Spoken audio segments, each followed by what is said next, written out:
ये video special offer सिर्फ starting के 500 स्टूडेंट्स के लिए ही है। क्रेजी जीके ट्रिक और रूट एप्लीकेशन पर फ्रेंड्स आपको स्पेशल डिस्काउंट पर ये कोर्स अवेलेबल कराया जाएगा। डिस्क्रिप्शन और कमेंट बॉक्स में जो लिंक दी गई है उस लिंक पर क्लिक करें और इस स्पेशल ऑफर का फायदा उठाएं। उड़ान तो भरनी ही है, उड़ान तो भरनी ही है, चाहे कितनी भी बार गिरना पड़े। सपने तो पूरे करने ही है, चाहे रातों की नींद को कम करना पड़े। जी हां दोस्तों, मैं हूं अभिषेक। एक बार फिर से आपका क्रेजी जीके के अंदर बहुत बहुत स्वागत और अभिनंदन। आज का जो अपना सेशन रहने वाला है वो रहेगा राजस्थान की लोक गायन शैलियां और संगीत घराने। इनके साथ साथ हम पढ़ने वाले हैं राजस्थान के विभिन्न संगीतज्ञ। तो देखिएगा, राजस्थान की गायन शैलियों से लेकर के बड़े प्रश्न पूछे जाते हैं। देखिएगा, सबसे पहले बात करते हैं कि गायन शैलियां क्या होती है। देखिएगा दोस्तों, गायन शैलियों का अर्थ यहां पर यह है, गायन शैलियां। देखिएगा कि गायन करते समय स्वर का ऊंचा नीचा होना, यानी स्वरों का कितनी मात्रा तक ऊंचा करना है, कितनी मात्रा तक नीचा करना है। तो राजस्थान के अंदर अलग अलग शैलियां यहां पर देखने को मिलती है, जिनमें से देखिएगा राजस्थान में 7 प्रकार की जो गायन शैलियां हैं आपको यहां पर देखने को मिलती है। सबसे पहले बात करते हैं मांड गायकी, है ना। मांड जो क्षेत्र है वो जैसलमेर क्षेत्र को कहा जाता है दोस्तों। यहां पर जो गायन शैली प्रचलित है वो कौन सी है? मांड गायकी है। फिर देखिएगा मांगणियार गायकी। मांगणियार गायकी जो है, मांगणियार जो जाति होती है उसके द्वारा जो गायन किया जाता है वो किस शैली में किया जाता है? मांगणियार गायकी के अंदर किया जाता है। फिर देखिएगा ध्रुपद गायकी, है ना, ध्रुपद गायकी। फिर अगला है लंगा गायकी, ताल गायकी, हवेली संगीत और फड़ गायकी। ये जो राजस्थान की जो शैलियां हैं, संगीतज्ञ जो शैलियां हैं, उन वो कितनी है? यहां पर 7 शैलियां हैं। तो याद रखिएगा, मांड गायकी, मांगणियार गायकी, ध्रुपद गायकी, फड़ गायकी, ताल गायकी और हवेली संगीत। देखिएगा, सबसे पहले बात करते हैं, यहां पर एक राजगुरु टोनिक है, यानी इन जो 7 शैलियां हैं उन्हें हम ट्रिक्स के माध्यम से कैसे पढ़ेंगे। तो याद रखिएगा, एक बार क्या होता है कि धूप में मामा हवेली पर, धूप में यानी धूप पड़ रही थी, धूप के अंदर मामा हवेली पर लता के साथ गायन करते हैं। देखिएगा, ये है मामा और ये है लता। ये क्या करते हैं दोस्तों कि मामा के साथ धूप में लता क्या करती है? गायन करती है। लता के साथ क्या कर रहे हैं? गायन कर रहे हैं, गाना गा रहे हैं। कहां पर गा रहे हैं? छत पे गा रहे हैं। लेकिन छत पर क्या थी? धूप थी। तो यहां पर इस शानदार जो क्रेजी ट्रिक है उसके माध्यम से यहां पर हम शैलियों को याद करेंगे। देखिएगा, धूप से हो जाएगा ध्रुपद गायकी। याद रखिएगा कि धूप से क्या हो जाएगा? ध्रुपद गायकी। और फे से हो जाएगा फड़ गायकी। फे से क्या हो जाएगा? फड़ गायकी। और मामा से हो जाएगा, मां से हो गया मांड गायकी। मां से क्या हो जाएगा? मांड गायकी। और एक और मां है जिससे क्या हो जाएगा? मांगणियार गायकी। याद रखिएगा। फिर देखिएगा हवेली। हवेली पर तो यहां पर लता के साथ गायन कर रहे थे, तो हवेली से हो जाएगा हवेली। लता से देखिएगा, ले से हो गया लंगा गायकी। ले से क्या हो गया? लंगा गायकी। और ता से हो गया ताल गायकी। तो यहां पर ये जो गायकियां हैं, ये राजस्थान के अंदर कितनी शैलियां यहां पर प्रचलित है? तो याद रखिएगा 7 है। कितनी है? 7 है। से 7, से संगीत और से शैलियां। याद रखिएगा। सबसे पहले बात करते हैं मांड गायकी की। देखिएगा, मांड गायकी की अगर हम बात करते हैं तो मांड गायकी में देखिएगा कि मांड क्या होता है। सबसे पहले ये याद रखिएगा कि मांड क्षेत्र कहते हैं, मांड क्षेत्र जो जैसलमेर का इलाका है, पश्चिमी राजस्थान के अंदर जो जैसलमेर वाला जो क्षेत्र है उसे कहा जाता है मांड क्षेत्र। याद रखिएगा, उसे क्या कहा जाता है? मांड क्षेत्र। देखिएगा, ये वाला जो क्षेत्र है उसे कहा जाता है मांड क्षेत्र। क्या कहा जाता है मेरे लाडलू? मांड क्षेत्र कहा जाता है, मांड क्षेत्र। ये जो मांड क्षेत्र है, इस क्षेत्र के अंदर जो गायन शैली प्रचलित थी उस शैली को कहा जाता है मांड शैली। देखिएगा, जैसलमेर एवं उसके आसपास के जो क्षेत्र है उसे कहा जाता था मांड क्षेत्र। और यहां पर जो गायन शैली जो प्रचलित हुई है उस गायकी को कहा जाता है कि मांड गायकी कहा जाता है। नेक्स्ट देखिएगा, सबसे पहले बात करते हैं कि प्रमुख मांड क्या क्या है। यहां पर हम सबसे पहले बात कर रहे थे मांड गायकी की। अब ये जो मांड गायकी है वो कहां कहां प्रचलित है ना, मांड गायकी कहां कहां प्रचलित है। तो देखिएगा, इस मांड गायकी के भी क्या हो जाते हैं, भाग हो जाते हैं। तो यहां पर हमें 4 भाग याद रखने। कितने भाग याद रखने लाडलो? 4 भाग याद रखने हैं। एक हो जाएगा आपका जयपुरी मांड, याद रखिएगा। एक क्या हो गया? जयपुरी मांड। एक हो गया जोधपुरी मांड। फिर देखिएगा बीकानेरी मांड। और क्या हो गया? जैसलमेरी मांड। ठीक है, कितने मांड हो गए? यानी 4 मांड हो गए। मांड गायकी के वापस से कितने प्रकार हो जाते हैं? 4 प्रकार हो जाते हैं, याद रखिएगा। जयपुरी मांड, जोधपुरी मांड, बीकानेरी और जैसलमेरी मांड। याद रखिएगा कि गायन जो शैलियां हैं राजस्थान के अंदर लगभग 7 शैलियां हमने देखी है, जिसमें से सबसे पहले हम पढ़ रहे हैं मांड गायकी। मांड जो क्षेत्र है वो है जैसलमेर वाला क्षेत्र, जहां पर जो गायन शैली जिसे क्या कहा जा रहा है? मांड गायन शैली कहा जाता है। और मांड गायन शैली की अगर बात करें तो राजस्थान के अंदर 4 विभिन्न क्या हुई है? मांड हुए हैं, जिसमें जयपुरी मांड, जोधपुरी मांड, बीकानेरी मांड और जैसलमेर मांड। देखिएगा, सबसे पहले बात करते हैं मांड के प्रकार।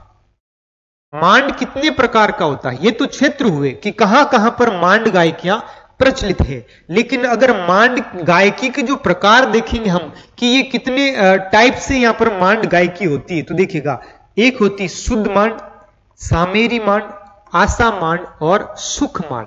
याद रखिएगा। देखिएगा, मांड गायकी की विशेषता, यहां पर एक एक बिंदु को हम यहां पर क्लियर करने वाले हैं। देखिएगा कि मांड गायकी की क्या विशेषता है। ये श्रृंगार प्रदान क्या है? गायकी है। याद रखिएगा कि श्रृंगार प्रदान गायकी कौन है, कौन सी कहलाती है? तो वो कहलाती है मांड गायकी। यानी ये जो मांड गायकी है जिसके अंदर यहां पर किसी न किसी व्यक्ति या पशु या यूं कहेंगे किसी राजा या किसी भी चीज का क्या किया जाता है? श्रृंगार यहां पर बखान किया जाता है। यह एक प्रकार का रसात्मक राग है। कैसा राग है? रसात्मक राग। याद रखिएगा, रसात्मक राग है। यानी इसके अंदर क्या प्रधान होता है? रस प्रधान होता है, अर्थात इतना मीठा होता है, ये गायन इतना मीठा होता है कि ऐसा लगता है जैसे कि क्या बरस रहा हो? रस बरस रहा हो। दोस्तों याद रखिएगा, एक होता है वीर रस। वीर रस यानी ऐसी गायन शैली जिसके अंदर, या यूं कहेंगे जैसे कि जिसके अंदर युद्धों का बखान हो, वीर राजाओं का वर्णन हो, तो वो गायन शैली क्या कहला रही है? वीर रस की क्या कहलाती है? गायन शैली कहलाती है। यहां पर देखिएगा, रसात्मक गायन क्या है? राग है। यह शास्त्रीय संगीत की एक क्या है? गायन शैली है। याद रखिएगा, यह एक व्यवस्थित क्या है? गायन शैली है। लंगा जाति के लोग इसे सारंगी वाद्य यंत्र के साथ गाते हैं। दोस्तों याद रखिएगा कि गायन शैलियों में सबसे अधिक अगर प्रश्न बनते हैं तो इनके साथ साथ वाद्य यंत्रों को लेकर भी क्या बनते हैं? प्रश्न बनते हैं। देखिएगा, इसे बहुत ऊंचे स्वरों में गाया जाता है। तो देखिएगा, हमको यहां पर 2-3 इनकी क्या रखनी है? विशेषता याद रखनी। सबसे पहले याद रखिएगा कि मांड गायन की विशेषता।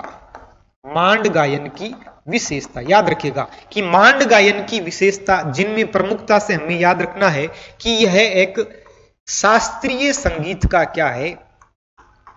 शास्त्रीय संगीत का रूप है। अर्थात इसे किस शैली के द्वारा गाया जाता है? तो शास्त्रीय संगीत शैली के द्वारा इसे क्या किया जाता है? उसमें गायन किया जाता है। दूसरी चीज याद रखेंगे कि मांड गायन के अंदर देखिएगा, सारंगी वाद्य यंत्र का क्या होता है?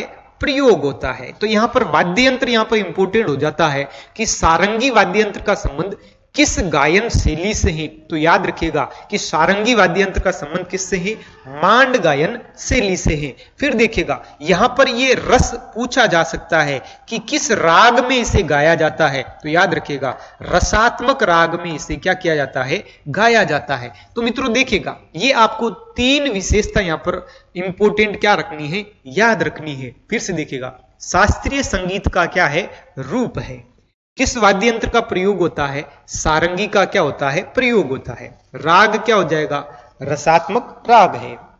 नोट, राजस्थान राज्य जो गीत है केसरिया बालम आवोनी पधारो मारे देश। याद रखिएगा राजस्थान का जो राज्य गीत है केसरिया बालम आवोनी पधारो मारे देश, ये जो गायन है, ये जो गीत है, ये भी मांड गायन शैली में गाया गया है। तो देखिएगा अब ये कितना इंपोर्टेंट हो जाती है ये गायन शैली, क्योंकि इसके अंदर पूरे राजस्थान का जो राज्य गीत है वो भी इस गायन शैली में गाया गया था। तो यहां से प्रश्न बन जाता है कि राजस्थान का जो राज्य गीत है केसरिया बालम आवोनी पधारो मारे देश, है ना, ये किस शैली के अंदर गाया गया है? तो याद रखिएगा कि ये मांड गायन शैली के अंदर गाया गया है। जीएस का most awaited course 100 hour GS by Akshay sir. Friends Akshay sir ने इस कोर्स को बहुत ही यूनिकली डिजाइन किया है। यहाँ पर कॉन्सेप्ट्स को विजुलाइज कराया गया है और जिन फैक्ट्स को स्टूडेंट्स को याद करने में दिक्कत होती है उनको ट्रिक्स के थ्रू याद कराया गया है। एक अलग अंदाज में यहाँ पर जीएस के सब्जेक्ट्स को कवर किया गया है। जिन भी स्टूडेंट्स का जीएस में स्कोर अच्छा नहीं आता है वो एक बार जरूर चेकआउट करें क्रेजी जीके ट्रिक और रूट एप्लीकेशन पर 100 hour GS course by Akshay sir. Next देखिएगा कि राजस्थान की प्रसिद्ध मांड गायिकाएं कौन कौन हुई है, यानी इस शैली के अंदर गायक कौन कौन हुए हैं। देखिए कलाकार, सबसे पहले बात कर रहे हैं अल्लाह जिल्ला बाई की। वेरी वेरी इंपॉर्टेंट, अल्लाह जिल्ला बाई, है ना, अल्लाह जिल्ला बाई बीकानेर। याद रखिएगा अल्लाह जिल्ला बाई कहां के निवासी हैं, इनका संबंध कहां से है? तो दोस्तों याद रखिएगा बीकानेर से है। इनका जन्म होता है 1902 में। गुरु का नाम है उस्ताद हुसैन बख्श। याद रखिएगा इनके जो गुरु है वो कौन है? उस्ताद हुसैन बख्श थे, है ना। फिर देखिएगा पुरस्कार, इन्हें पद्मश्री भी मिला है और भारत रत्न भी मिला है। देखिएगा यहां पर भारत रत्न भी मिला है। याद रखिएगा दोस्तों कि यहां पर भारत रत्न नहीं होकर के क्या हो जाएगा? राजस्थान रत्न हो जाएगा। देखिएगा राजस्थान रत्न मिला है। कब मिला है? 2012 में मिला है। कब मिला है? 2012 में। तो यहां से प्रश्न पूछा भी गया है कि अल्लाह जिल्ला बाई को राजस्थान रत्न कब मिला था? तो ये मिलता है 2012 में। पद्मश्री कब मिला था? 1982 में। देखिएगा अल्लाह जिल्ला बाई के ऊपर डाक टिकट भी क्या हुआ है? जारी हुआ है। डाक टिकट का जो समय है वो है 29 दिसंबर 2003 और 5 रुपए की राशि इनकी डाक टिकट पर जारी की गई थी। तो यहां पर इंपोर्टेंट हो जाता है कि इनको क्या मिलता है? एक तो राजस्थान रत्न मिला था 2012 के अंदर, पद्मश्री मिला है 1982 में और 2003 के अंदर इनको 5 रुपए का क्या इनके ऊपर क्या जारी किया गया था? डाक टिकट जारी किया गया था। विशेष देखिएगा केसरिया बालम को सर्वाधिक बार गाने वाली जो गायिका है, गाने वाली गायिका, याद रखिएगा गाने वाली गायिका वो कौन थी? अल्लाह जिल्ला बाई। अल्लाह जिल्ला बाई, याद रखिएगा अल्लाह जिल्ला बाई ने सबसे अधिक बार क्या गाया है? तो केसरिया बालम अर्थात राज्य गीत को सबसे अधिक किसने गाया है? अल्लाह जिल्ला बाई ने गाया था। याद रखिएगा। नेक्स्ट देखिएगा क्रेजी जीके ट्रिक लाया है आप सभी के लिए करंट अफेयर्स का वन स्टॉप सोल्यूशन। इस पैकेज में आपकी करंट अफेयर्स की हर प्रॉब्लम का सोल्यूशन है। यहाँ पर आपको ईयरली, मंथली, वीकली, डेली हर करंट अफेयर्स को टॉपिक वाइज सिस्टमेटिकली कवर किया जाता है। पीडीएफ नोट्स प्रोवाइड किए जाते हैं, डिटेल ई बुक मिलती है, 1000 वर्ड लाइनर्स आपको मंथली अपडेट्स किए जाते हैं लास्ट टाइम रिवीजन के लिए, और साथ में फ्रेंड्स यहाँ पर प्रैक्टिस टेस्ट और क्विज प्रोवाइड किए जाते हैं ताकि आप हमेशा एग्जाम रेडी रहें। तो एक बार जरूर चेकआउट करें क्रेजी जीके ट्रिक और रूट एप्लीकेशन पर करंट अफेयर्स का वन स्टॉप सोल्यूशन। अब बात कर रहे हैं गंवरी देवी की। देखिएगा सबसे इंपोर्टेंट मांड गायकी के अंदर कलाकार हुए हैं वो हुए हैं अल्लाह जिल्ला बाई हुए हैं। दूसरी गायिका कौन है? गंवरी देवी। दोस्तों याद रखिएगा, ये गौरी देवी आपको इंपॉर्टेंट याद रखनी है, क्योंकि गौरी देवी राजस्थान में और भी हुए हैं। तो देखिएगा, गौरी देवी का संबंध भी कहां से है? बीकानेर से है। मांगी बाई आर्य ये उदयपुर से। दोस्तों देखिएगा, नोट डाउन कर लीजिएगा आपकी मांगी बाई, एक मांगी बाई हुई है, मांगी बाई, जिनका संबंध पादरला गांव पाली से था। पादरला गांव पाली, और ये नृत्यांगना है। ये क्या है?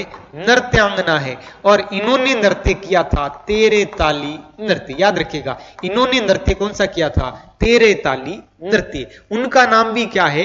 मांगी बाई है। और यहां पर मांगी बाई जो क्या है? मांड गायन शैली की क्या है? कलाकार है। तो याद रखिएगा, इनका संबंध कहां से है? उदयपुर से है। एक मांगी बाई जिनका संबंध कहां से है? पादरला गांव पाली से है। तो देखिएगा, याद कैसे करेंगे कि तेरे ताली पादरला गांव पाली, 2-3 बार अगर हम बोलेंगे तो हमें याद होगा कि तेरे ताली पादरला गांव पाली, तेरे ताली पादरला गांव पाली, है ना। और यहां पर कौन सी बाई हुई है? मांगी बाई हुई है। फिर देखिएगा, बेतुल बेगम, नाम क्या है? बेतुल बेगम। ये देखिएगा, बेतुल बेगम का संबंध कहां से है? नागौर से है। कहां से दोस्तों? नागौर से है। फिर देखिएगा, जमीला बानो, आप देखोगे ये कौन सा जमीला आ गया है? तो ये जोधपुर की है। कहां की है? जोधपुर की, जिनका नाम क्या है? जमीला बानो। फिर देखिएगा, गंवरी देवी, मैंने बताया था ना आपको कि गंवरी देवी एक बीकानेर से हुई है और एक है आपके पाली की है। बन्नो बेगम, ये है जयपुर से। गौहर जान या गौहर बाई, ये भी कहां से हैं? जयपुर से हैं। तो ये सभी जो है कलाकार, जिनका संबंध कौन सी शैली से हो जाएगा? मांड गायन शैली से हो जाएगा। इनमें सबसे अधिक जो इंपोर्टेंट है वो है अल्लाह जिला बाई, जिन्होंने राजस्थानी जो राज्य गीत है उसे अधिक बार क्या किया था?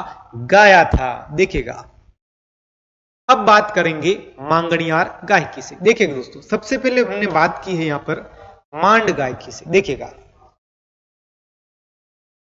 सबसे पहले शुरुआत की हमने राजस्थान में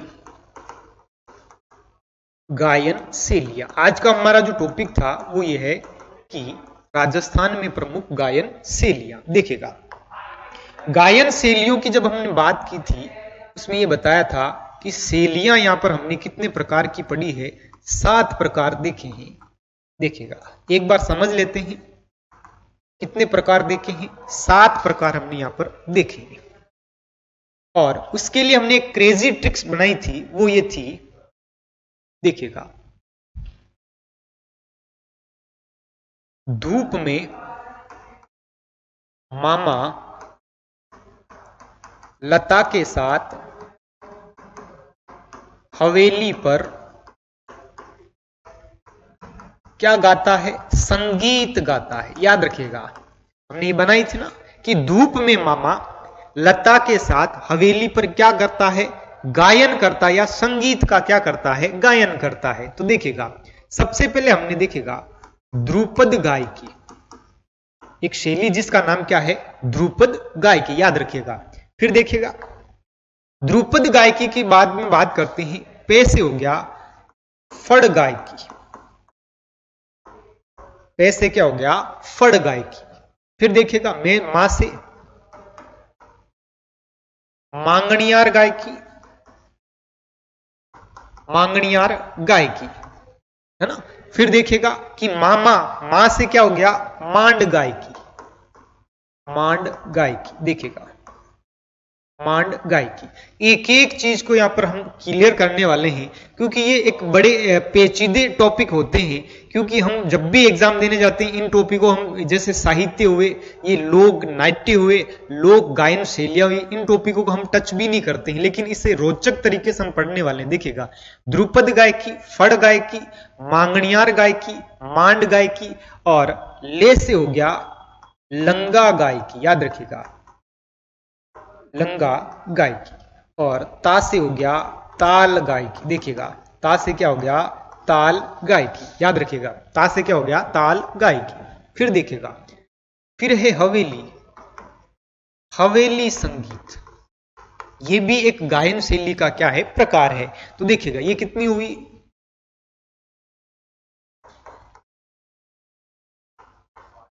और ये 7। देखिएगा कितनी हुई, ये 7 हुई, है ना। इनमें से हम पढ़ रहे थे सबसे पहले कौन सी, मांड गायकी। सबसे पहले हम क्या पढ़ रहे थे, मांड गायकी। एक एक को देखिएगा, यहां पर समझने वाले हैं मांड गायकी। सबसे पहले ये देखिएगा मांड क्या होता है। मांड एक भौतिक क्षेत्र है। मांड क्या है, एक क्षेत्र है जो जैसलमेर वाला क्या है, क्षेत्र है। और यहां पर जो गायन शैली होती है उसे हम क्या कह रहे थे, मांड गायकी कहते हैं। तो यहां पर इस मांड गायकी का जो संबंध किस क्षेत्र से हो जाएगा, जैसलमेर जिले से हो जाएगा, जैसलमेर क्षेत्र से हो जाएगा। फिर देखिएगा कि मांड गायकी के अंदर इसकी विशेषता क्या क्या थी। तो सबसे पहले देखिएगा कि ये एक तो शास्त्रीय गायन शैली में गाया जाता है। कौन सी गायन शैली में गाया जाता है दोस्तों, शास्त्रीय गायन शैली में इसे गाया जाता है। फिर देखिएगा बाद में बात करते हैं कि इसे किस राग में गाया जाता है, तो रसात्मक राग में इसे गाया जाता है। फिर बात करते हैं वाद्य यंत्रों की, तो देखिएगा कि वाद्य यंत्र इसमें क्या प्रयोग में लिया जाता है, तो सारंगी इसमें क्या लिया जाता है, प्रयोग में लिया जाता है। फिर देखिएगा कि मांड कहां कहां की प्रसिद्ध हुई है, तो मांड के हमने 4 प्रकार वापस से किए थे। सबसे पहले बात करेंगे जयपुरी मांड। देखिएगा जयपुरी मांड।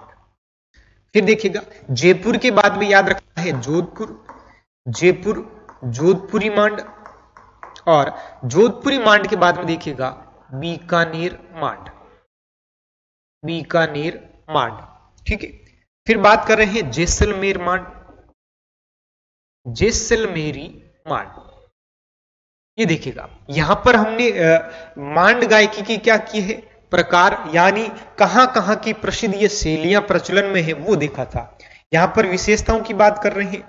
अब बात कर रहे हैं कि कलाकार कौन कौन हुए हैं, मांड गायकी के कलाकार। देखिएगा मांड गायकी के कलाकार, कलाकारों की अगर जब बात करते हैं तो देखिएगा कलाकार में देखिए सबसे पहला नाम आता है अल्लाह जिला बाई, है ना। ये प्रसिद्ध राजस्थान के अंदर प्रसिद्ध मांड गायकी के जो कलाकार हुए हैं उनका नाम सबसे अधिक किसका आता है, अल्लाह जिला बाई का आता है। अल्लाह जिला बाई क्यों प्रसिद्ध है, तो सबसे पहले याद रखिएगा कि इन्हें राजस्थान रत्न दिया गया है। क्या दिया गया है, राजस्थान रत्न, राजस्थान रत्न।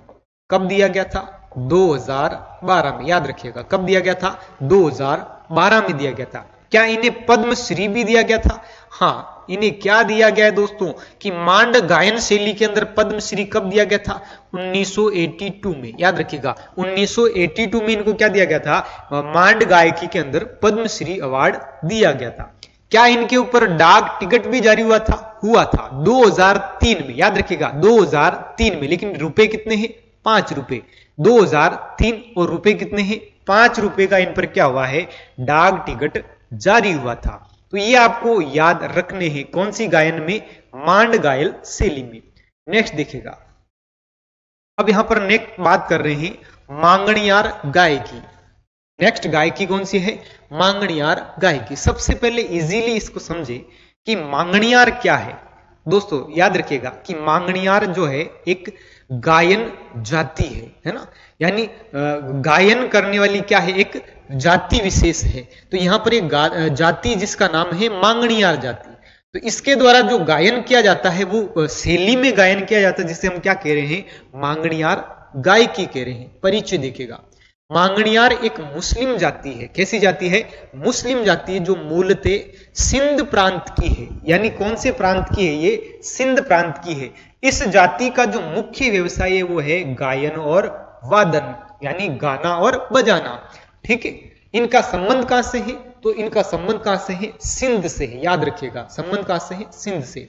संबंधित क्षेत्र स्थान, ये किस क्षेत्र से संबंध रखते हैं, जिस प्रकार से मांड जो संबंध क्षेत्र था वो जैसलमेर था। तो देखिएगा बाड़मेर, बालोतरा और जैसलमेर, यानी सबसे अधिक यहां पर एक जिला देखने को मिल रहा है, वो कौन सा है, बाड़मेर और बालोतरा। गांव की बात करें, बिस्सुकला, कोटड़ा और छापली। देखिएगा हम इसे कैसे याद रखते हैं, सबसे पहले याद रखिएगा कि मांगणियार गायकी में याद रखना है बिच्छू। क्या याद रखना है, बिच्छू। और क्या याद रखना है, छिपकली। क्या याद रखना है, छिपकली। छिपकली से याद हो जाएगा झापली, छिपकली झापली, छिपकली झापली, बिच्छू बिस्सू, है ना, याद रहेगा। और देखिएगा काट लिया, क्या कर लिया, काट लिया कोटड़ा, काट लिया कोटड़ा। ये प्रसिद्ध इनके क्या हुए हैं, गांव हुए हैं, किनके, मांगणियार गायकी के। प्रमुख वाद्य यंत्र खड़ताल, सुरनई और कामाईचा। देखिएगा आपने कई बार गायकों के देखिएगा, जो पश्चिमी राजस्थान के अंदर आपने गायक देखे होंगे, उनके हाथों में जो लकड़ी जो दो पट्टे होते हैं ऐसे ना बजाने के, वो होते हैं खड़ताल। याद रखिएगा क्या होते हैं, खड़ताल। फिर देखिए खड़ताल, सुरनई और कमाईचा। सीधा सीधा संबंध पूछा जा सकता दोस्तों। देखिएगा सारंगी का संबंध किससे है, मांड गायकी से। किससे है, मांड गायकी से। जबकि खड़नाल, है ना, देखिएगा खड़ताल, सुरनई और कमाईचे का संबंध किससे हो जाएगा, मांगणियार से हो जाएगा। किससे हो जाएगा, मांगणियार गायकी से हो जाएगा। देखिएगा अगली बात करते हैं कि मांगणियार कलाकार कौन कौन हुए। देखिएगा मांगणियार कलाकार, देखिएगा सबसे पहले बात करते हैं कमल साकर खां। कमल साकर खां, याद रखिएगा। कमाईचा के क्या कहलाते हैं, जादूगर। यहां से प्रश्न फंसने वाले हैं दोस्तों। देखिएगा कि राजस्थान में कमाईचा के जादूगर किसको कहा जाता है, कैसे कमाईचा और कैसे कमल साकर खां। कमाईचा कमल साकर खां, है ना, कमल साकर खां, है ना। ये कमल साकर खां क्या करते हैं, मांगणियार जाति के। कौन सी जाति के, मांगणियार जाति के हैं। कमाईचा बजाते, क्या बजाते हैं, कमाईचा। कमाईचा बजाते ही नहीं है, कमाईचा के क्या कहलाते हैं, जादूगर कहलाते हैं। फिर देखिएगा सदीक खां मांगणियार, ये खड़ताल के क्या कहलाते हैं, जादूगर कहलाते हैं। खड़ताल के क्या कहलाते हैं, जादूगर कहलाते हैं। फिर देखिएगा रमजान खां मांगणियार, ढोलक का जादूगर। ढोलक का क्या है, जादूगर है। कौन है, रमजान खां मांगणियार। रुक्मा देवी मांगणियार, थार की लता। रुक्मा, है ना, रुक्मा जो देवी मांगणियार है वो क्या है, थार की लता। थार यहां पर किससे कहा जा रहा है, थार के मरुस्थल को कहा जा रहा है, यानी मरुस्थल की लता।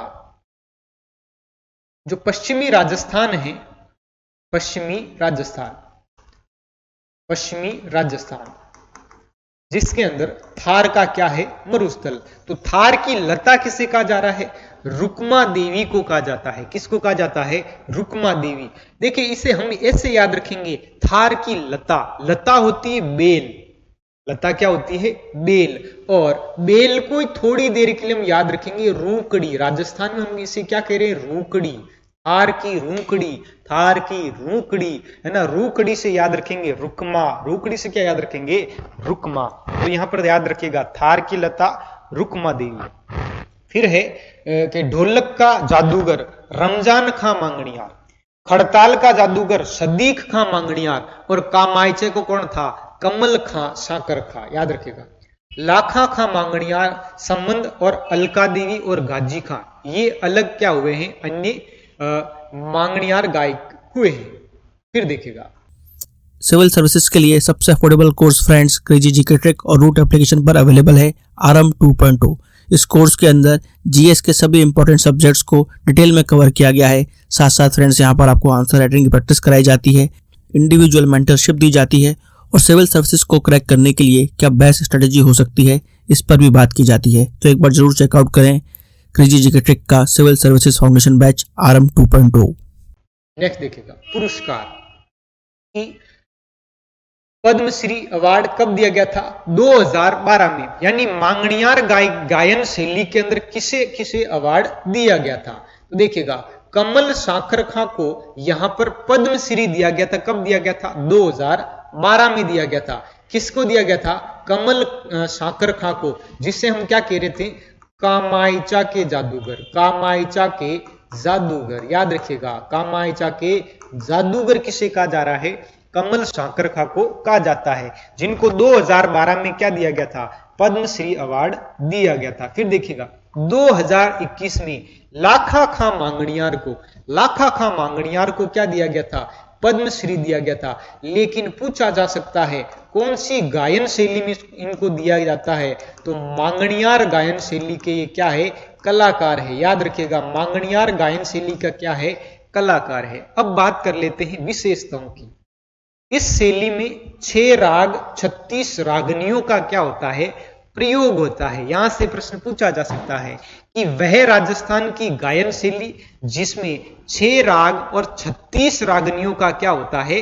प्रयोग होता है। तो ऐसे शैली का नाम क्या है? मांगणियार गायन शैली है। याद रखिएगा, मांगणियार गायन शैली है, गायन शैली है। देखिएगा, अगली बात करते हैं कि सदी खां मांगणियार लोक कला अनुसंधान परिषद, है ना, वो जो जिसे शॉर्ट में कहा जाता है लोक रंग, ये एक परिषद है, एक संस्था है जिसकी स्थापना कहां पर हुई है?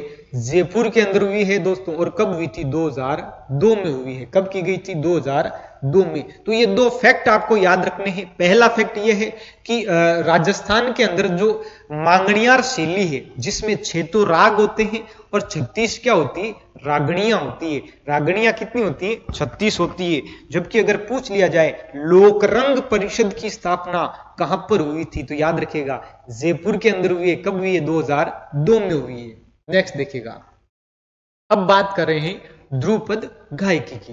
देखिएगा, अभी हमने पढ़ी है यहां पर मांगणियार गायकी। देखिएगा, सबसे ज्यादा इंपॉर्टेंट क्या हो जाता है मांगणियार के अंदर? देखिएगा,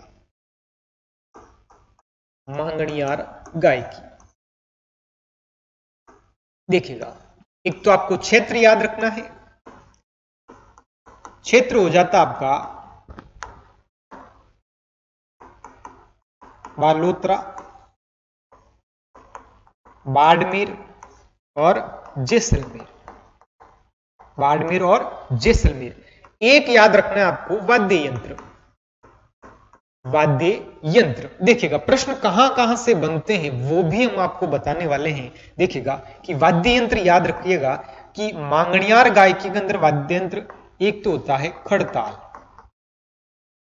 एक होती है सुरनई और एक होता है कामायचा, है ना। देखिएगा, ये आपको 3 याद रखने यहां पर वाद्य यंत्र जिनका प्रयोग किस गायन शैली में होता है? वो होता है मांगणियार गायन शैली में। फिर देखिएगा, इसके बाद विशेषता की बात कर लेते हैं। सबसे बड़ी विशेषता यह है कि मांगणियार गायन शैली के अंदर यहां पर राग तो होते हैं 6 राग। कितने राग? 6 राग। और रागनियां कितनी होती है? तो रागनियां होती है 36 रागनियां होती है। तो ऐसा जो गायन शैली होती है वो कौन सी होती है? मांगणियार गायन शैली होती है। इसके बाद याद क्या रखना है? मुख्य कलाकारों को। देखिएगा, मुख्य कलाकारों को। तो मुख्य कलाकारों में आप 2 व्यक्तियों का अवश्य नाम याद रखिएगा कि पहला नाम आता है कमल साकर खां। कमल साकर खां। देखिएगा, कमल साकर खां को क्या कहा जाता है? तो इनको कहा जाता है कमायचा का जादूगर। जादूगर, जादूगर ऑफ द कामायचा, ना, जादूगर ऑफ द कामायचा। किसे कह रहे हैं हम? कमल साकर खां को कह रहे हैं, जिनको 2012 में, याद रखिएगा, जिनको 2012 में क्या मिला था?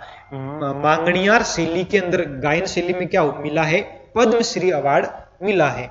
एक यहां पर हमने याद रखा है लाखा खां। लाखा खां मांगणियार, है ना, लाखा खां मांगणियार, जिनको 2002 में क्या मिला है? यहां पर गायन शैली के अंदर पद्मश्री अवार्ड मिला है। देखिएगा, 2023 के अंदर, देखिएगा, माफ करिए, 2021 के अंदर क्या मिला है? लाखा खां मांगणियार को पद्मश्री अवार्ड मिला है। तो ये हो जाती है आपकी मांगणियार शैली। इससे पहले हमने मांड गायन शैली पढ़ी है और अब जो पढ़ने वाले हैं वो पढ़ेंगे हम ध्रुपद गायकी। देखिएगा, बात करते हैं ध्रुपद गायकी की। परिचय क्या होती है ध्रुपद गायकी? देखिएगा, प्राचीन काल से ही, या हम अगर बात करें कि सबसे पहले स्वर उत्पन्न कहां से हुआ, जब हम स्वर की बात करते दोस्तों तो याद रखिएगा सबसे पहले भगवान शिव के डमरू से, है ना, स्वरों का जो उत्पन्न है, स्वरों की जो उत्पत्ति है भगवान शिव के डमरू से मानी जाती है। याद रखिएगा,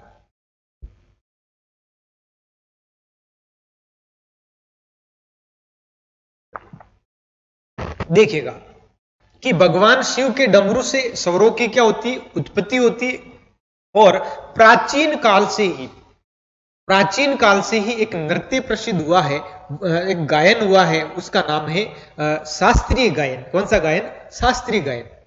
शास्त्रीय गायन क्या है? एक तो नॉर्मल सा गायन होता है, एक होता है शास्त्रीय गायन, जिसके अंदर नियम होते हैं, लय और ताल के क्या होते हैं? नियम होते हैं, है ना। तो देखिएगा कि भारतीय शास्त्रीय गायन की प्राचीन शैली है, इसमें नियम होते हैं और इसी के अंदर देवी देवताओं का क्या किया जाता है?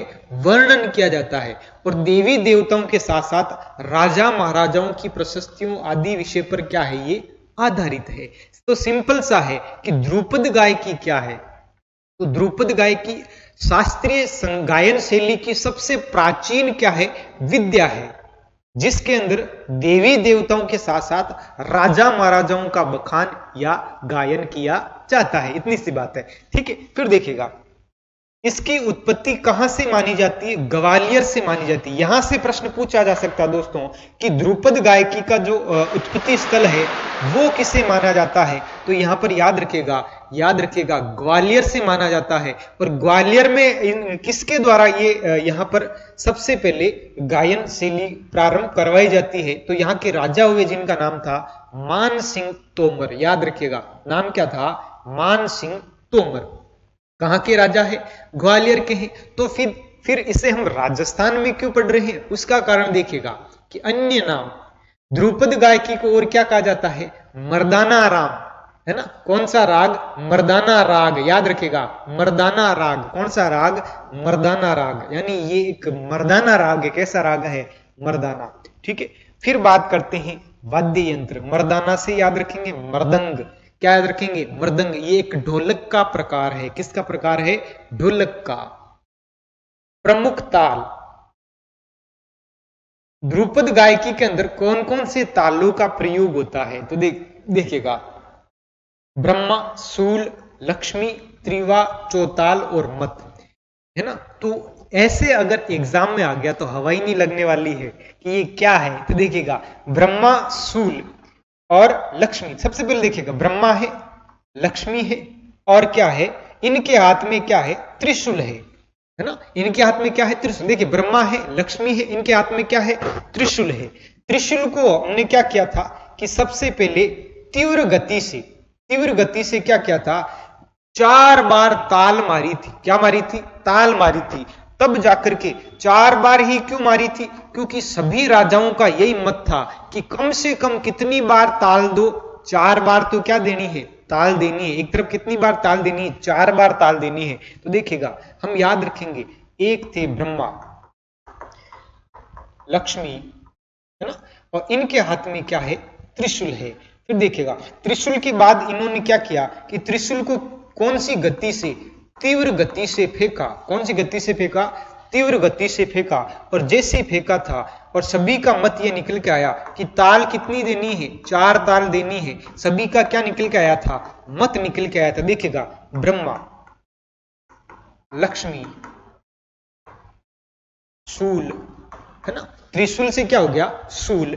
फिर देखिएगा त्रिवा, चौताल और मत। ये क्या है? तो ये ध्रुपद गायकी के क्या है? ये ताल है। प्रमुख क्या है इसके अंदर?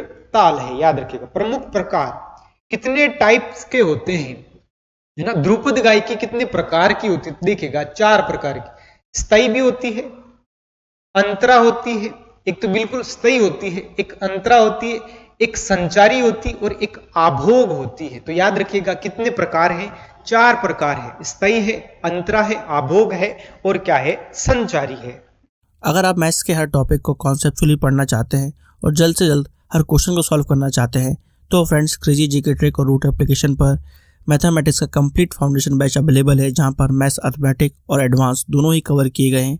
साथ में फ्रेंड्स यहाँ पर आपको systematically topic wise video lecture मिलते हैं, टॉपिक वाइज पीडीएफ्स मिलती हैं और प्रैक्टिस टेस्ट मिलते हैं, जिनको पढ़ने के बाद आप मैथ्स की हर प्रॉब्लम को सॉल्व कर पाएंगे। कमेंट बॉक्स और डिस्क्रिप्शन में इस कोर्स की लिंक दी गई है, जहां पर फ्रेंड्स आपको स्पेशल प्राइस पर यह कोर्स अवेलेबल हो जाएगा, तो एक बार जरूर चेकआउट करें। नेक्स्ट देखिएगा ध्रुपद गायकी की प्रमुख शैलियां। ये किस किस शैली में यहाँ पर गाई जाती है और किस शैली की उत्पत्ति कहाँ हुई है। तो सबसे पहले इंपॉर्टेंट ये हो जाता है कि ध्रुपद गायकी की जो उत्पत्ति है वो ग्वालियर से मानी जाती है। जो कि जहां के राजा कौन थे, मानसिंह तोमर थे। तो देखिएगा यहां पर अलग अलग गायन क्या दी गई है, शैलियां दी गई है। नौहरवाणी, नौहरवाणी की उत्पत्ति कहां से हुई है, जयपुर से हुई है। इस नौहर को हम नाहरगढ़ जैसे देखेंगे, कैसे देखेंगे, नाहरगढ़ जैसे। नौहरवाणी जयपुर, जनक हो जाते हैं श्री चंद नौहर, है ना, कौन हो जाते हैं, श्री चंद नौहर। तो यहां से जो श्रीचंद नौहर है, तो नाम से प्रतीत होता है कि नौहरवाणी के उत्पाद जो जनक है वो कौन कहलाते हैं, श्री चंद नौहर कहलाते हैं। फिर देखेगा खंडहारी वाणी, उड़ियारा गांव टोंक और जनक हो जाते हैं सम्मोहन सिंह। कौन से सिंह, सम्मोहन सिंह। ठीक है, देखिएगा नेक्स्ट है गोरहारी वाणी। कौन सी वाणी, गोरहारी वाणी। ग्वालियर और जनक हो जाएंगे तानसेन। याद रखिएगा जनक कौन हो जाएंगे, तानसेन। याद रखिएगा, देखिएगा ये इंपॉर्टेंट है दोस्तों। गोहरवाणी, गोहरवाणी और ग्वालियर और जनक कौन हो जाते हैं, तानसेन। कौन हो जाते हैं, तानसेन, है ना। देखिएगा ये जो तानसेन है ये अकबर के नवरत्नों में थे। किस में थे, अकबर के नवरत्नों में। देखिएगा नेक्स्ट है डागुरवाणी, उत्पत्ति जयपुर और जनक हो जाते हैं ब्रजनंद डागर। तो यहां पर ध्रुपद गायकी के यहां पर शैलियां जिसमें 4 है, उनमें से 2 जो शैलियां वो जयपुर से संबंध रखती, कहां से रखती है, जयपुर से। तो यहां पर जयपुर वाली को जब हम अलग कर देंगे तो पीछे बचेगी 2। तो देखिएगा एक तो है नौहरवाणी, नौहरवाणी जिसे कौन इसके जनक है श्रीचंद नौहर, श्रीचंद नौहर। फिर देखिएगा दूसरा है डूगरवाणी, डागुरवाणी। याद रखिएगा डागुरवाणी, और डागुरवाणी का संबंध भी कहां से है, जयपुर से है, और जिसके जो जनक है वो कौन है, ब्रजानंद डागर है।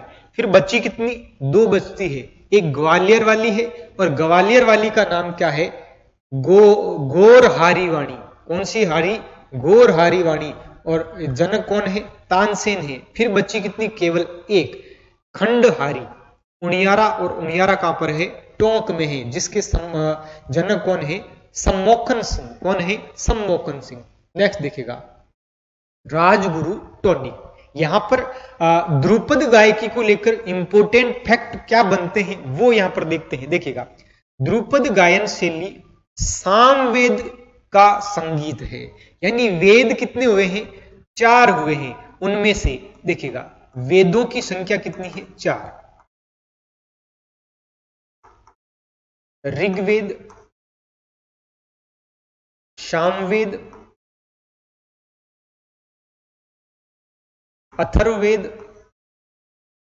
और यजुर्वेद। देखिएगा वेद कितने प्रकार के होते हैं, 4 प्रकार के क्या हुए हैं, वेद हुए हैं। इन वेदों की जब बात करेंगे, देखिएगा ऋग्वेद, सामवेद और अथर्ववेद और यजुर्वेद, है ना। तो देखिएगा ये जो यजुर्वेद है इसमें गद्य और पद्य का वर्णन है, गद्य व पद्य, है ना। अथर्ववेद के अंदर जादू एवं टोने, जितने भी तांत्रिक वगैरह की उपाधि विधियां हैं वो कहां पर है, अथर्ववेद को के अंदर है। सामवेद के अंदर क्या है, तो सामवेद के अंदर संगीत शैलियां हैं। सामवेद के अंदर क्या है, संगीत शैलियां हैं। फिर ऋग्वेद के अंदर क्या है, ऋग्वेद के अंदर देवी देवताओं की प्रार्थनाएं हैं, देवी देवताओं की क्या है, प्रार्थनाएं, स्तुतियां हैं। तो देखिएगा तो यहां पर इंपोर्टेंट हो जाता है कि जो सामवेद है, सामवेद किसको समर्पित है, संगीत कला को समर्पित है। तो यहां पर एक गायन शैली आई है जो सबसे प्राचीन शैली मानी जाती है, वो किसका संगीत माना जाता है, तो याद रखिएगा कि सामवेद का क्या माना जाता है, संगीत माना जाता है। फिर देखिएगा राजस्थान की एकमात्र ध्रुपद गायकी कौन हुई है, गायिका कौन हुई है, कलाकार हुई है मधु भट्ट तेलंग। यहां से प्रश्न पूछा जा सकता है दोस्तों, मधु भट्ट तेलंग की क्या विशेषता है, तो ये विशेषता ये है कि राजस्थान की एकमात्र क्या है, सबसे एकमात्र क्या है, ध्रुपद गायिका है, एकमात्र। याद रखिएगा भारत का प्रथम ध्रुपद संग्रहालय, ये देखिएगा सबसे इंपॉर्टेंट, भारत का, राजस्थान का ही नहीं, भारत का प्रथम ध्रुपद गायिका का जो संग्रहालय है, संग्रहालय वो कहां पर है? जयपुर के अंदर, जिसे नाम क्या है? रविंद्र रंगमंच। याद रखिएगा, रविंद्र रंगमंच का संबंध किससे है? तो याद रखिएगा ध्रुपद गायन शैली से है। जयपुर निवासी पंडित लक्ष्मण भट्ट तेलंग को ध्रुपद गायकी में 2024 में एक अवार्ड दिया गया था, वो दिया गया था पद्मश्री अवार्ड। कौन सा अवार्ड दिया गया था? पद्मश्री अवार्ड दिया गया था। कब दिया गया था? 2024 में दिया गया था। किनको दिया गया था? पंडित लक्ष्मण भट्ट तेलंग को दिया गया था। तो देखिएगा, तो यहां पर कहीं ना कहीं ध्रुपद गायकी भी हमारे एग्जाम की दृष्टि से क्या है? इंपोर्टेंट है। यहां से 2 या 3 प्रश्न बनते हैं। सबसे पहला प्रश्न यह बनेगा कि राजस्थान के अंदर ध्रुपद गायकी की एकमात्र गायिका कौन है? तो कौन हो जाएगी यहां पर? मधु भट्ट तेलंग हो जाएगी। दूसरा प्रश्न यह बनता है कि भारत में प्रथम ध्रुपद गायन संग्रहालय का नाम क्या है? तो रविंद्र रंगमंच है, जिसका संग्रहालय कहां पर है? जयपुर के अंदर है। फिर क्वेश्चन बन जाता है कि ध्रुपद गायकी के अंदर 2024 के अंदर पद्मश्री अवार्ड किसे दिया गया था? तो वो दिया गया था पंडित लक्ष्मण भट्ट तेलंग को दिया गया था। नेक्स्ट देखिएगा, अब आ जाता अपने सामने लंगा गायकी। देखिएगा अब क्या आ जाता है? लंगा गायकी।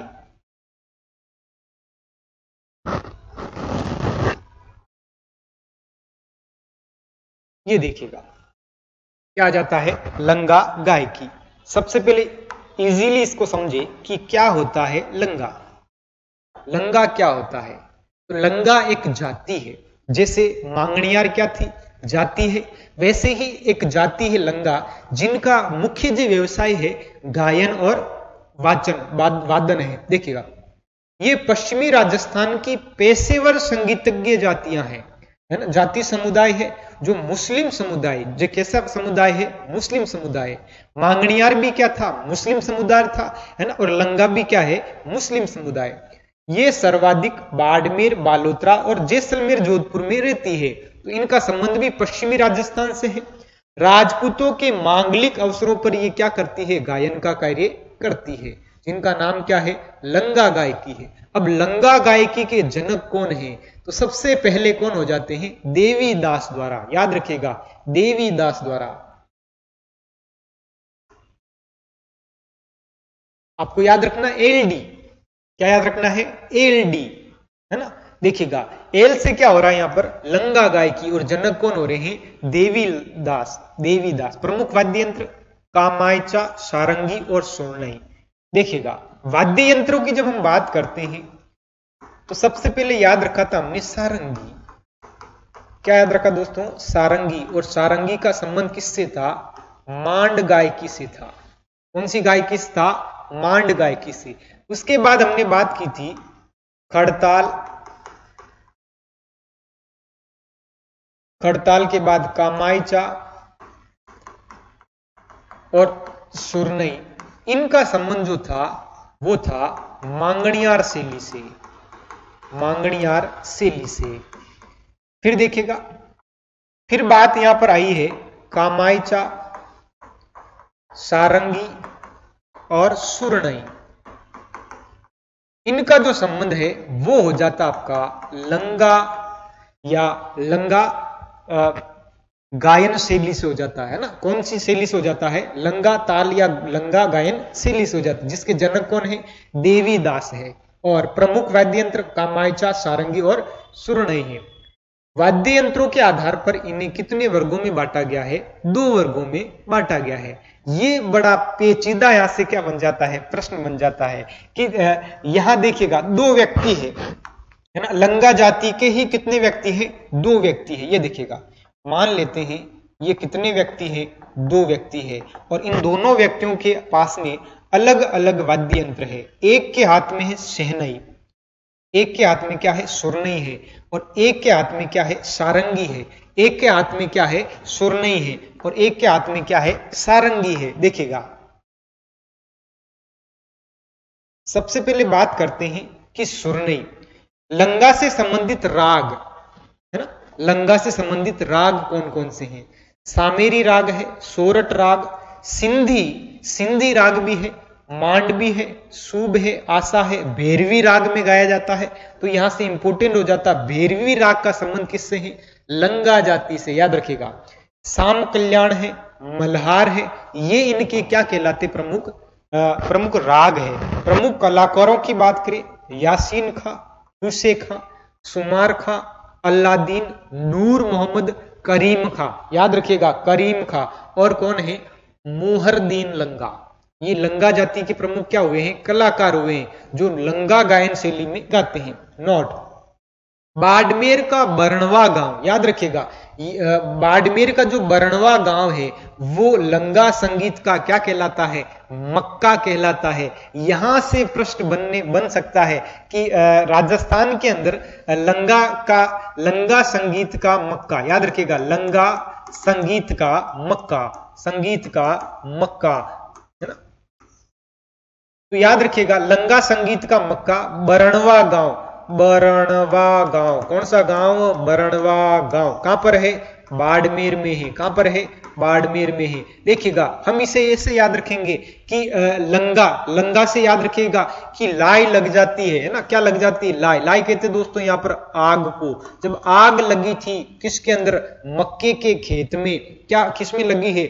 मक्के के खेत में। और मक्किया क्या हो गए थे? सब जल गए थे, और जलने को राजस्थान में कहते हैं बल जाना। क्या कहते हैं? बल जाना। फिर देखिएगा तो यहां पर मक्का जब जल गया तो क्या कहला रहा है? बरनवा कहला रहा। क्या कहला रहा है?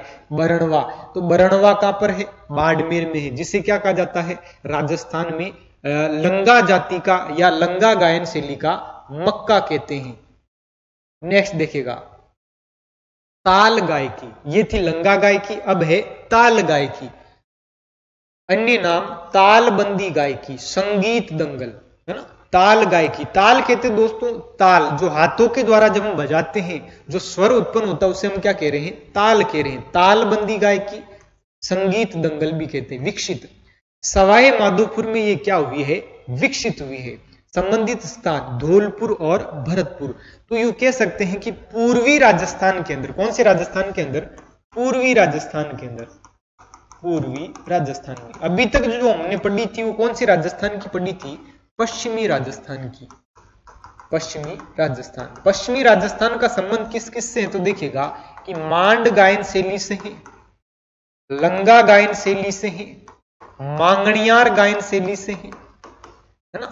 और अगर हम मध्य राजस्थान की बात करेंगे, मध्य राजस्थान, उत्तरी और पूर्वी राजस्थान की जब बात करेंगे जयपुर के आसपास वाले क्षेत्र की, तो यहां पर आ जाता है ध्रुपद गायकी। कौन सी गायकी? ध्रुपद गायकी, जिसका संबंध उनियारा टोंक से भी था और जयपुर से भी है, याद रखिएगा। अब बात करते पूर्वी राजस्थान की, जहां पर कौन सी गायकी आ जाती है? ताल गायकी। देखिएगा बात करते हैं ताल गायकी, विकसित कहां हो रही है? सवाई माधोपुर में होती है। कहां पर होती है? सवाई माधोपुर। संबंधित स्थान धौलपुर और भरतपुर। वाद्य यंत्र नगाड़ा, तबला, सारंगी और हारमोनियम, याद रखिएगा। यहां पर एक विशेष तौर पर याद रखिएगा हारमोनियम, याद रखिएगा। क्या याद रखिएगा? हारमोनियम। देखिएगा नगाड़ा, तबला, हारमोनियम और सारंगी। तो यहां पर कहीं ना कहीं पश्चिमी राजस्थान के अंदर अलग वाद्य यंत्र थे और पूर्वी राजस्थान के अंदर क्या है? अलग वाद्य यंत्र। तो यहां पर ये डिफरेंट याद रखना है कि यहां पर सारंगी तो आई है, इसके अलावा यहां पर अलग अलग आए, नगाड़ा आया है, तबला, हारमोनियम और सारंगी, याद रखेगा। प्रमुख कलाकार बाबूलाल परमार, बाबूलाल परमार, याद रखिएगा। बाबूलाल जो परमार है वो इस पर काम करता है, ताल पर काम करता है। केवल किस पर काम करता है? ताल पर काम करता है। कभी तो नगाड़ा बजाता है, और कभी क्या बजाता है? तबला, और कभी तो हारमोनियम भी बजाता है। और ये कहां से हैं? सवाई माधोपुर से। देखिएगा बाबूलाल परमार तालबंदी का सम्राट कहलाता है। क्या कहलाता है? सम्राट। एवं तालबंदी का कोकिला कहा जाता है ना? कोकिला कही नहीं जाती है, कहा जाता है। किसको कहा जाता है? बाबूलाल को कहा जाता है। वारे वारा बाबूलाल। देखिएगा बाबूलाल, समझ रहे हो बाबू भैया? बाबूलाल परमार, याद रखिएगा। बाबूलाल परमार का संबंध किससे है? तो ताल से है। किससे है? ताल से। गाना सुना होगा, ताल से ताल बजा, है ना। देखिएगा, ताल गायकी। ताल गायकी का अगर क्षेत्र देखिए राजस्थान में, पूर्वी राजस्थान, याद रखिएगा पूर्वी राजस्थान। सबसे संबंधित अगर स्थान देखा जाए, संबंधित स्थान देखिएगा, विकसित कहां हुई है। विकसित की अगर हम जब बात करेंगे दोस्तों, तो देखिएगा विकसित हुई है सवाई माधोपुर में। कहां पर हुई है? सवाई माधोपुर में हुई है। लेकिन संबंधित अगर स्थान देखा जाए, धौलपुर और भरतपुर, धौलपुर और भरतपुर, याद रखिएगा धौलपुर और भरतपुर। और ताल गायन शैली से संबंधित अगर कोई बड़े कलाकार हुए हैं, कलाकार, वो हुए हैं बाबूलाल परमार। बाबूलाल परमार, याद रखिएगा। इनको क्या कहा जाता है? इनको ताल का सम्राट कहा जाता है, या ताल गायन का गायन की कोकिला कहा जाता है। किसको कहा जाता है? ताल गायन की कोकिला, कोकिला, है ना। कई बार कहते ना, क्या गाया है, ऐसा लगता है कि गले में क्या बेटी हो? सरस्वती बेटी हो। तो यहां पर बाबूलाल जी के गले में क्या विराजमान है? सरस्वती विराजमान। इनको ताल गायन का क्या कहते हैं? सम्राट कहते हैं, याद रखिएगा। नेक्स्ट देखिएगा, सभी एसएससी एग्जाम्स के लिए आपको क्रेजी जीके ट्रैक और रूट एप्लीकेशन पर मिलेगा एसएससी टारगेट बैच, जहां पर फ्रेंड्स मैथ, इंग्लिश, रीजनिंग और जीएस के साथ साथ करंट अफेयर्स को भी कवर कराया गया है। इस कोर्स में आपको वीडियो लेक्चर्स, पीडीएफ नोट्स और साथ में फ्रेंड्स यहाँ पर एग्जाम ओरिएंटेड टेस्ट सीरीज में मिलती है, जिसके जरिए फ्रेंड्स आपके एसएससी के सभी एग्जाम्स को कवर कराया गया है। तो एक बार जरूर चेकआउट करें इस कोर्स को रूट एप्लीकेशन और क्रेजी जीके ट्रैक एप्लीकेशन पर। अब आ जाती है हवेली संगीत। देखिए दोस्तों, यहां पर शब्दों से समझने की कोशिश करिएगा कि हवेली कहते किसे हैं। हवेली कहते हैं महल जैसे भवन को, है ना, जिसमें ऊपर डबल मंजिल भी होगा। देखिएगा, हवेली होता क्या है कि औरंगजेब के समय, है ना, याद रखिएगा, औरंगजेब, मुगलों में हुए थे औरंगजेब।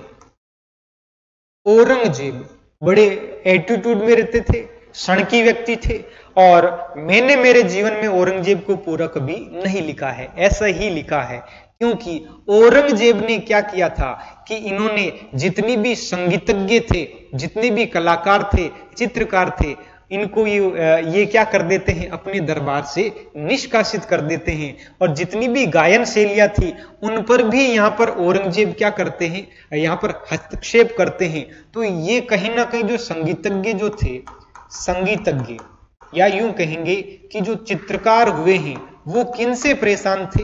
वो थे औरंगजेब से। और वहां से निकलकर जब आ जाते हैं, तो इनको शरण का मिलती है राजस्थान के अंदर। तो देखिएगा, अब होता क्या है कि इनके डर से, इस औरंगजेब के डर से गायन तो किया जाएगा।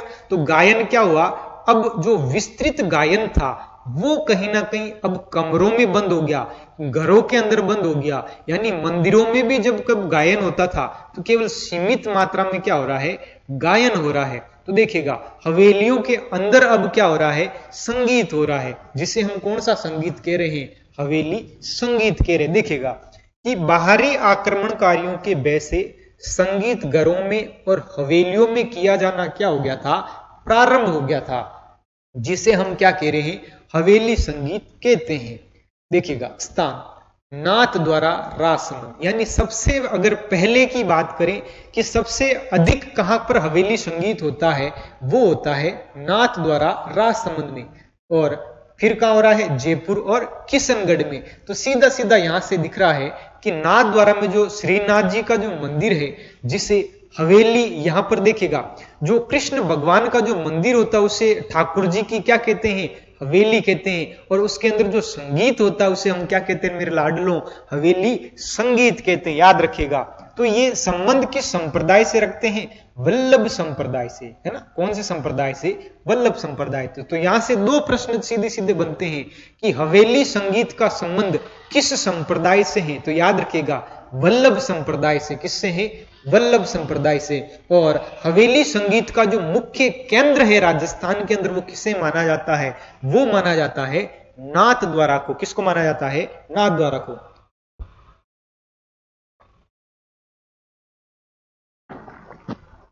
फिर देखिएगा फड़ गायकी क्या होती है। फड़ देखिएगा, फड़ क्या होती है। सबसे पहले फड़ शब्द को देखिएगा कि जब भी किसी देवी देवता, महान पुरुष, महान व्यक्ति, उस महान व्यक्ति या कोई भी व्यक्ति जिनकी जीवन वृत्तांत बहुत शानदार रहा हो, शिक्षाप्रद रहा हो, ऐसे व्यक्तियों का जो जीवन है, उनकी जो जीवन यात्रा है, उसे किसी कपड़े के ऊपर चित्रित करना, किसी कपड़े के ऊपर क्या करना है? चित्रित करना क्या कहलाता है? फड़ कहलाता है। और फड़ का कार्य कहां किया जाता है? शाहपुरा में किया जाता है। याद रखिए, कहां किया जाता है? शाहपुरा में। और परिवार कौन सा हो जाएगा? जोशी परिवार के द्वारा किया जाता है। लेकिन जब भी फड़ का वाचन होगा तो साथ साथ गायन भी होगा। क्या होगा? गायन होगा, संगीत होगा, वाद्य यंत्र भी बजाए जाएंगे। तो कहीं ना कहीं ये भी एक गायन शैली का क्या बन जाता है? प्रकार बन जाता है। देखिएगा, फड़ गायकी देवी देवताओं, महान व्यक्तियों की जीवनी को कपड़े पर चित्रित करके क्या की जाती है? व्याख्या की जाती है, जिसे क्या कहते हैं? फड़ गायकी कहते हैं। फड़ शाहपुरा भीलवाड़ा में जोशी परिवार के द्वारा बनाई जाती है। इसमें अलग अलग वाद्य यंत्रों का क्या होता है? प्रयोग होता है, जैसे कि रावण हत्ता, जंतर, डेरू और तंदूरा। देखिएगा, रावण हत्या का जो प्रयोग है वो पाबूजी एवं रामदेव जी की फड़ वाचन के दौरान होता है। ये याद रखिएगा कि रावण हत्या का प्रयोग कब कब होता है? पाबूजी और रामदेव जी की फड़ वाचन के समय होता है। फिर देखिएगा, जंतर का जो प्रयोग है, देखिए दोस्तों, डेरू का प्रयोग होता है गोगाजी की फड़ के समय। देखिएगा, गोगाजी की फड़ के समय, गोगाजी की फड़ गायन के समय किसका प्रयोग होता है? डेरू का प्रयोग होता है। यहां से वन रक्षक में एग्जाम के अंदर क्या प्रश्न पूछा गया था कि डेरू का संबंध किस मेले से है? तो गोगाजी के मेले का संबंध किस वाद्य यंत्र से हो जाता है?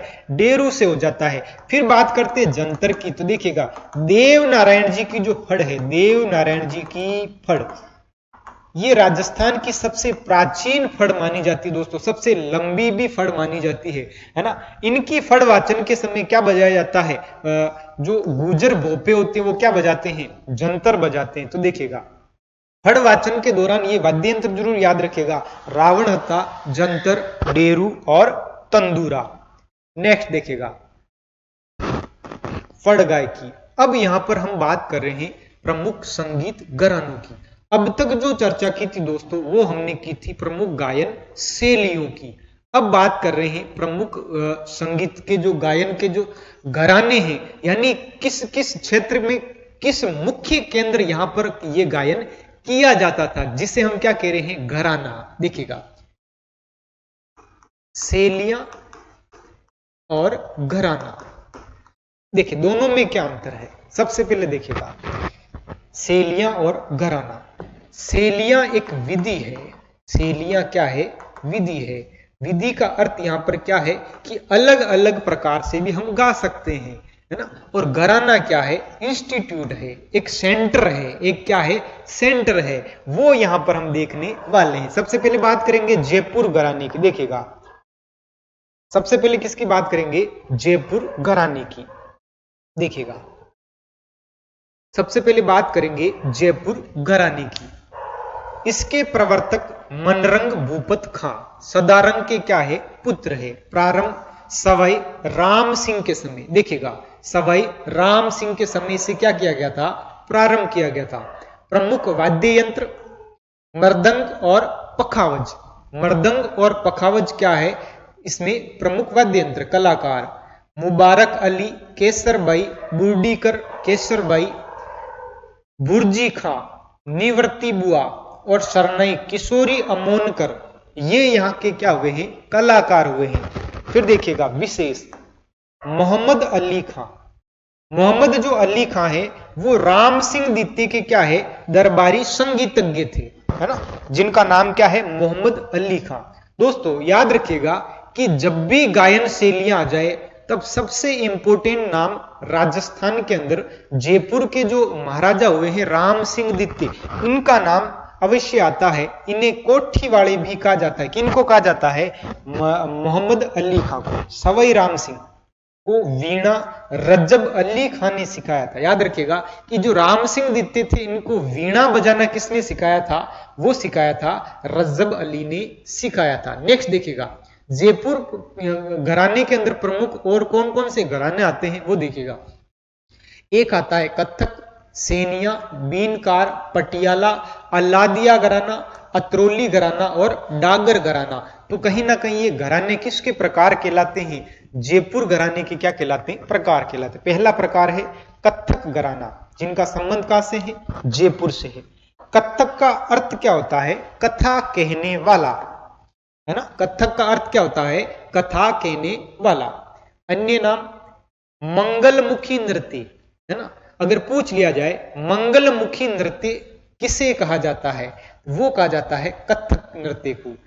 सांवल दास का घराना, यानी मंगलमुखी घराना भी कह सकते हैं, सांवल दास का घराना भी कह सकते हैं। वो किस घराने को कहते हैं, कथक घराने को।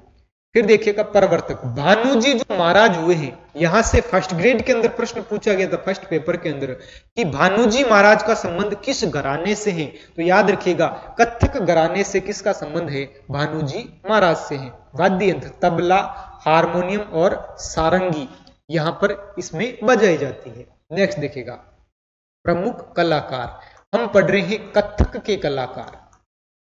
कथक के कलाकार देखिएगा बिरजू महाराज, सबसे पहले याद रखिएगा। एक है भानुजी महाराज, भानुजी महाराज जो तो क्या कहलाते, केवल प्रवर्तक कहलाते हैं। अब पढ़ रहे हैं बिरजू महाराज। देखिएगा अंतरराष्ट्रीय ख्याति प्राप्त है, इनको अंतरराष्ट्रीय क्या है, ख्याति प्राप्त है, बहुत ज्यादा फेमस है। पुरस्कार 1983 में पद्म विभूषण इन्हें क्या दिया गया था, अवार्ड दिया गया था। दोस्तों याद रखिएगा 1982 में, 1982 में देखिएगा 1982 में अल्लाह जिला बाई को क्या दिया गया था, पद्मश्री अवार्ड दिया गया था। यहां पर आया है 1983 आया है, और इसमें किन को दिया जा रहा है, बिरजू महाराज को। फिर देखिए दुर्गालाल पद्मश्री 1990 में। पंडित बाबूलाल जी चूरू कथक नृत्य के क्या कहलाते हैं, गुरु कहलाते। याद रखिएगा एक थे बाबूलाल परमार, याद है ना आपको, बाबूलाल परमार ताल के सम्राट थे। किसके सम्राट थे, ताल के। फिर देखिएगा अन्य कलाकार तीर्थराम, अलकानुपुर, रोशन कुमारी, मधु शर्मा, स्वर्गीय देवीलाल, जिन्हें भगवान के आत्माओं क्या दे, शांति दे। देखिएगा राजेंद्र गगाणी, इंपोर्टेंट कर लेना, राजेंद्र गगाणी का संबंध किससे है, कथक घराने से। राजस्थान का एकमात्र शास्त्रीय नृत्य कथक नृत्य है, ये इंपोर्टेंट दोस्त देखिएगा। राजस्थान का एकमात्र शास्त्रीय नृत्य का नाम क्या है, तो वो है कथक है। नेक्स्ट देखिएगा सेनिया घराना। सबसे पहले कथक घराना की बात हुई, अब हो रही है सेनिया घराना। कहां का है, जयपुर का है, प्रसिद्ध जयपुर और अलवर। प्रवर्तक सूरत सेन, जिनके पिता तानसेन। अन्य नाम सितारवादियों का घराना। याद रखिएगा सितारवादियों का क्या कहलाता है, घराना। ऊनाकार सुख सेन, रहीम सेन, अमृत सेन, कायम सेन और निहाल सेन, यानी जो सेन है वो क्या है, सेनिया घराना है। नेक्स्ट देखिएगा बीनकान घराना, बीनकार घराना। जनक रज्जब खां, जो कहां से है, बीकानेर। ये सवाई राम सिंह द्वितीय के क्या थे, दरबारी है। सवाई राम सिंह द्वितीय के क्या है, दरबारी है। तो राम सिंह द्वितीय बार बार इंपोर्टेंट होते जा रहे हैं। देखिएगा अन्य कलाकार अली खां, सदीक खां, मुशरफ खां और सांवल खां, ये क्या है, अन्य कलाकार है। देखिएगा नेक्स्ट है अपना पटियाला घराना। देखिएगा पटियाला घराना, ये देखिएगा पटियाला घराना। पटियाला घराना ये जयपुर घराने की ही क्या है, उपशाखा है। इसके प्रवर्तक फतेह अली अली बख्श को माना जाता है। किसको माना जाता है? अली बख्श को माना जाता है। राम सिंह द्वितीय, यहां पर द्वितीय दोस्तों याद रखें, राम सिंह द्वितीय के दरबारी क्या थे? ये संगीतकार थे। नोट, गुलाम अली पाकिस्तानी जो संगीतकार हुए हैं, इनका यहां पर पटियाला घराने से क्या माना जाता है? संबंध माना जाता है। जो गजल गायक का क्या रखते हैं?